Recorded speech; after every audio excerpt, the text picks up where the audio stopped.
Hey everybody, it's me, Logan, back from the old Pixley Farm. Yes, I've made a return. It's been almost a year. Actually, it probably has been a year, I don't even know. We're here in the old Albion cemetery, and this is where I've been spending a lot of my time doing work. We're currently restoring a bunch of headstones. Here's one. It's a William Chisholm. He died in 1851 at age 3. He's right here. The rest of the stone is being preserved. It's being put into a concrete surrounding because it is too far gone. It is in horrible condition right now. We recently dug up some of the fragments of it. And another family is the Eastwood family over here. This is their big monument here. There's 10 people buried inside of here. All right, there's the Newports. And we epoxied this big chunk to here because it was really bad, and it was probably, I don't know for sure, but it was probably causing this big stone to tip this way, and it is tipping. We're getting ready to do some work on these footstones they've been busted out of the bases, and they're not doing too good. And these actually do have names on them, which shocks me. Thomas and Martha A. And what I didn't know is that the entrance to a family plot, like here's the wall here and here, that I did not know that they had an entrance stone. It does not stand, it lays down, but I just didn't know they had these. But looky here, I uncovered this and I cleaned it off. We cleaned it off, and yeah, so yeah, Eastwood right there. I did not know that these had those. That's the thing. I did not know that these, that the walls here, they had an entrance plot to them.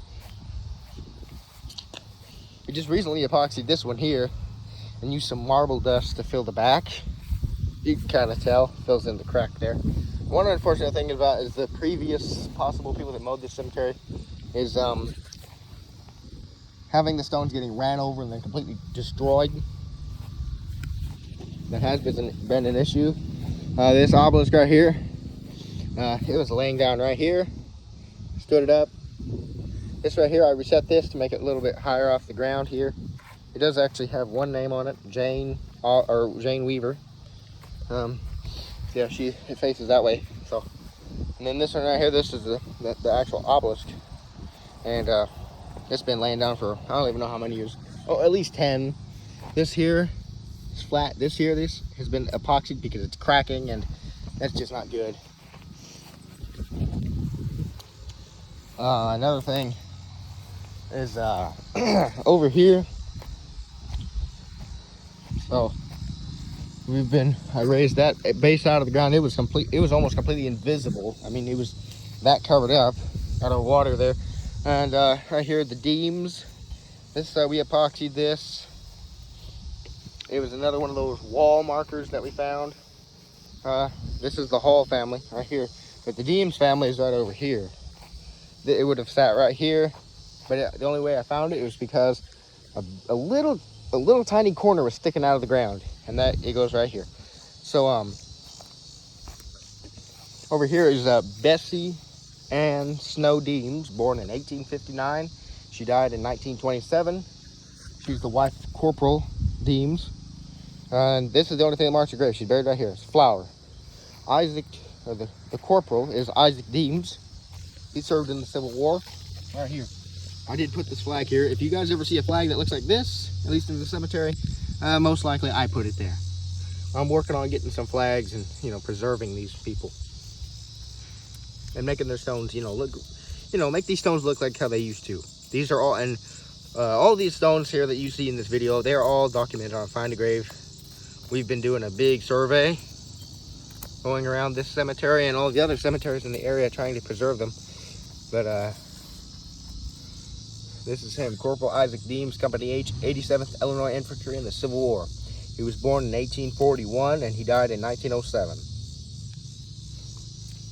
And over here, I believe it's the last burial in this plot. Not sure though, because there may be an unmarked, is Edward Bowman Deems. He was born in 1874 and he died in 1947. Now the reason why I question if it's the last burial is because there's an empty plot, maybe. Not exactly sure. But another reason I question that is because base, maybe. It might mark a grave. I don't know. And I've been spending the past few days restoring this big wall that wraps around here. It's not done. Still got that much to uncover. The thing is, can't find it. I haven't been able to find it yet. I haven't really gotten a chance to dig into the ground right here because there may be a foundation, as far as I know. I'm not exactly sure, but this wall here, I've raised it out of the ground. I've raised it out of the ground enough that where it can be seen again, because most of this here was not visible. That over there, that there was not visible at all. You could just barely see it, and it's also in, you know, a bunch of pieces. So I was thinking about sometime maybe in the future taking some type of I don't know if it'll be made of, probably won't be made of wood because it'll rot away, but maybe rebar, not exactly sure. Putting it in the ground on this side and this side, trying to keep this in place because this might fall down someday. But that there, I don't know if that really is somebody's headstone base. It is a base, but I don't know who it goes to because it has nothing on it. However, there is a spot for 3 pins that would, you know, connect to the headstone. But yeah. And Bessie right here, Bessie Deems, her grave here, you know, is marked a flower. Look at all the other flowers around here too. That's also pretty cool. There's a flower there. Then there's some flowers over here. And then I found this. I don't know who it goes to. It's the lower base and secondary base. No actual headstone, unfortunately. I did dig in the area just to see, and I couldn't find anything. So, yeah.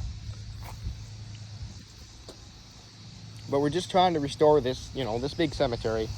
There's over 1,000. There's actually, yeah, a little over 1,000 burials. People buried here. You can see all the burials here. I mean, they go all the way up there too, and they're down there too. There's a concrete tomb of 2 children down there. A few people have actually asked me this: why does this guy have 3 headstones? And that's not really the truth. He actually has 2. It's 2 different people. This right here is James Waitman, or well, his birth name was James Whiteman. He was born in 1836 and he died in 1907. It actually appears better on camera, the stone. I did some epoxy reset because it was loose. We have a piece of rebar there. This is his grandson right here, James Ward Waitman. Yeah, he was in World War II, Korea, 1921 to 1977. Now James, he is, as you know, buried 6 feet underground. This stone right here is hardly even in the ground. In fact, there's a base. This stone has a base to it, right under there.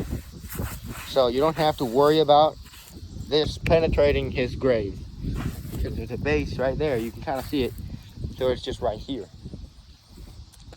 But James Whiteman, he's buried right here, and that's his military stone. Now, James Ward Waitman, I don't know why they put his headstone right here, because he's actually buried right here. He was cremated and buried here. His obituary says that he was cremated and buried at his grandfather's feet.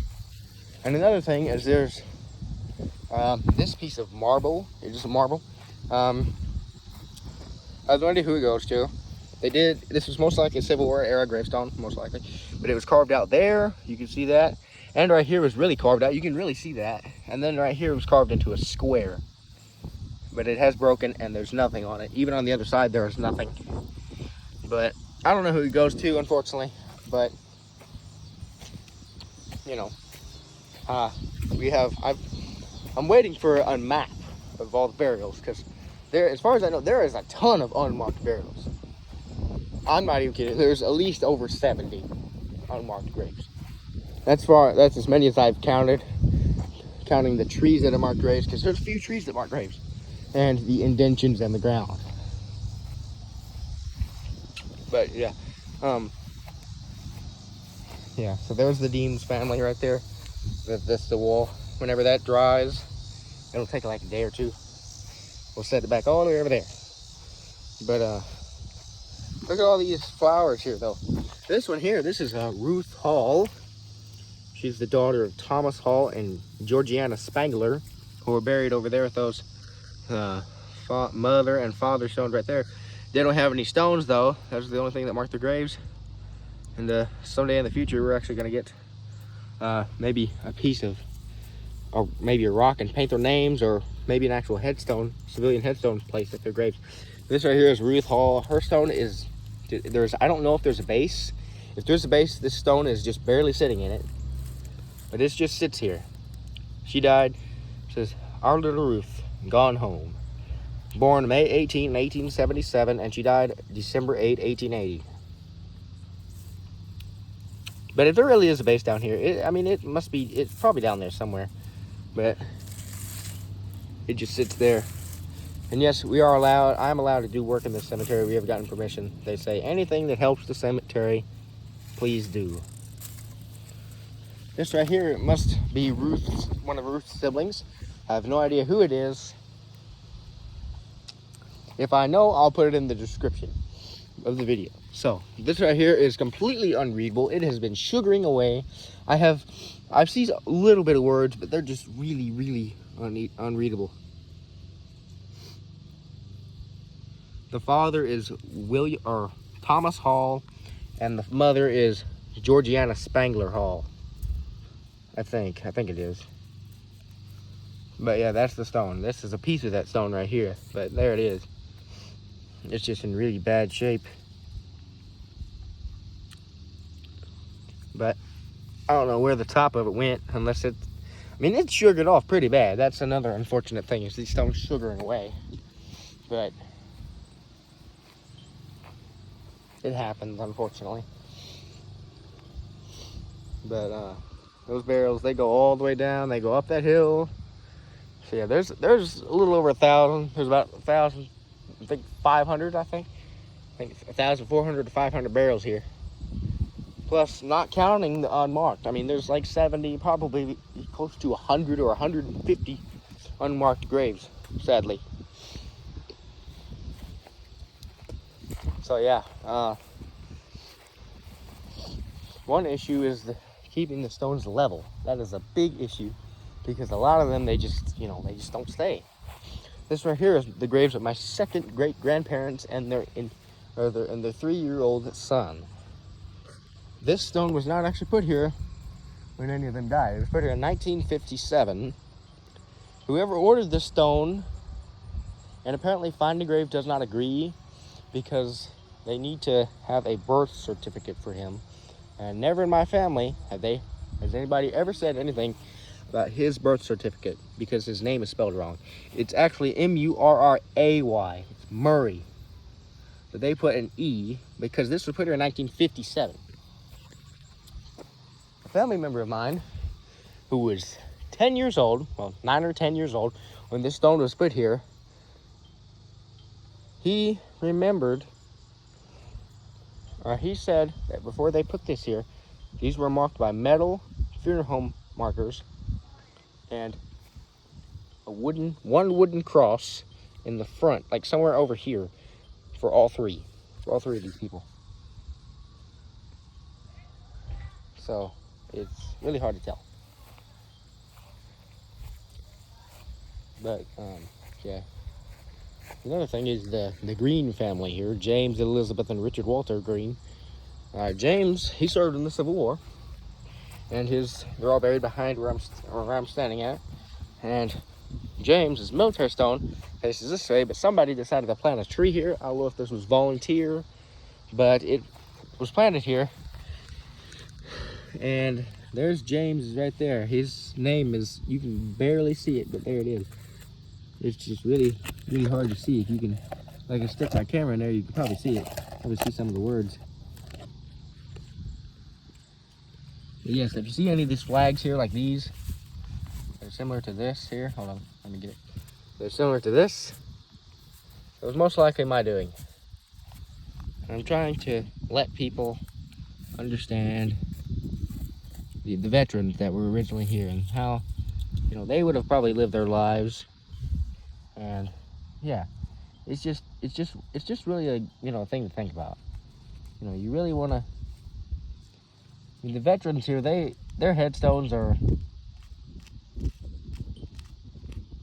most of their headstones are in good shape, but quite a few of them. I mean, there is this one here I raised up out of the ground a little bit. Next time I come out, Next time I come here, I'm gonna actually put some gravel underneath, sharp gravel, make it stand up better, because it was tilting, well, tilting that way, like down. So, yeah, Charles T. Marshall, 1895 to 1950. Now he's actually buried right there. That's his stone, civilian stone. He's buried right here. So yeah, there's a Laura Chisholm Jet. Here's William Judge. I'm gonna have to steal some of the dirt that's over here and put it on this side because it's tilting. Now the base actually is cracked. The stone is cracked on all four sides at the bottom.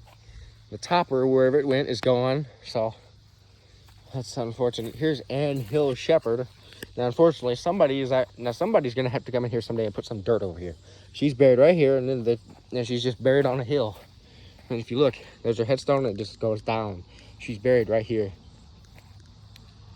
This right here is Ann Hill Shepherd, born in London, England, January 21st, 1777, and she died here in April 17, 1862, at the age of 85. Her son, I don't know where her husband is buried, but her son is buried over here next to the fence. His name was Joseph Bosworth Shepherd, and he has Anne, his mother, has a ton of descendants today, and a lot of living descendants. I mean, everywhere. This right here is the obelisk of Joseph Bosworth Shepherd and Isabella Shepherd. There he is. He died April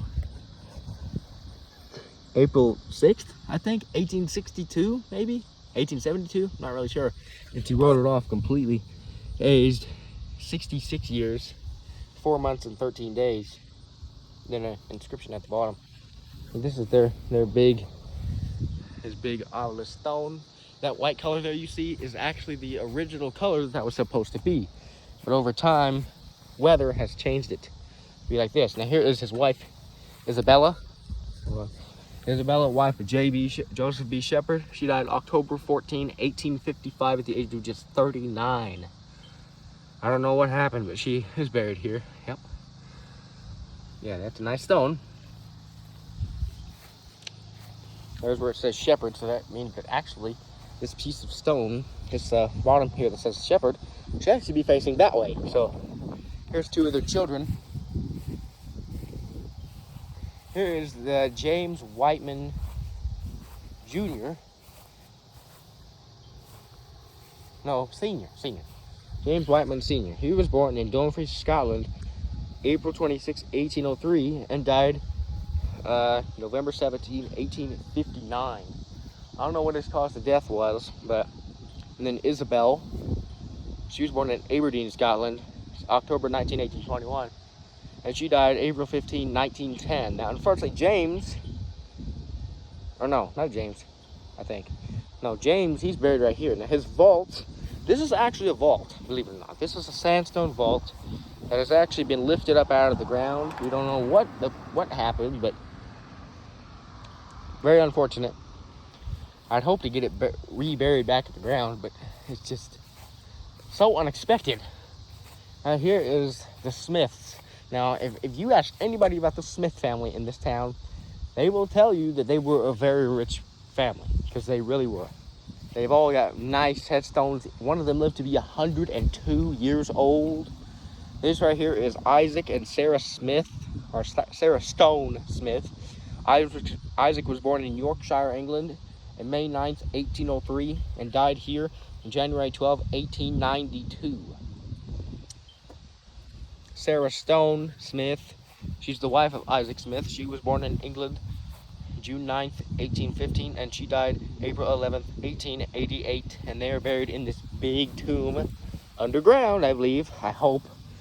So, yeah, they have a really nice stone. Here's Eliza Jane, the wife of Joseph Stone. So I'm wondering, if Joseph Stone is Sarah's brother? Because we see that Sarah was born in 1815, and he was only 39 when he died in 1857. So they were born about the similar years. So they would have probably been siblings, something like that. But here is Eliza Jane, She was the wife of Joseph Stone, and they actually put her headstone in concrete down here, and it almost covered up the inscription down here.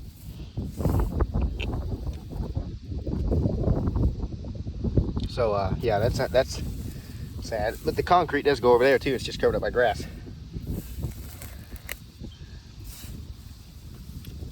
There she is right here.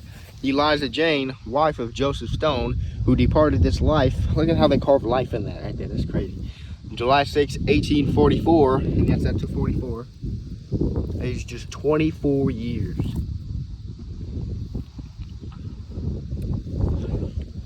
A moral of Eliza Jane, it says.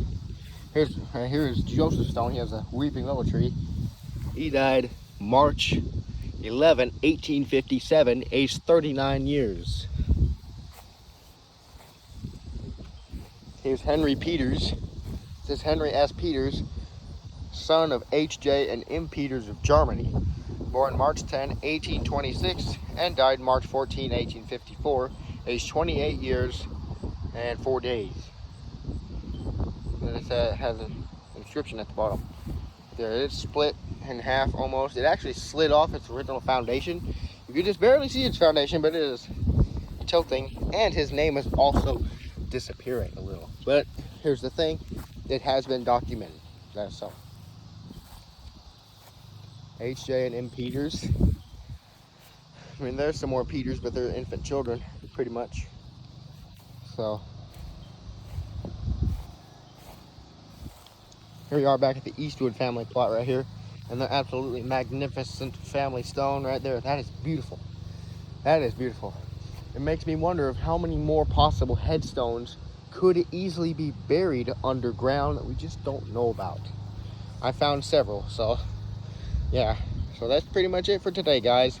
I'll see you in the next video. Here, I'll actually give you a free view of the cemetery just to look around. Look at how far the cemetery goes up there. It's a pretty good sized cemetery. Well, that's it for today, guys. Yes, happily me to return to YouTube. But please subscribe, and goodbye.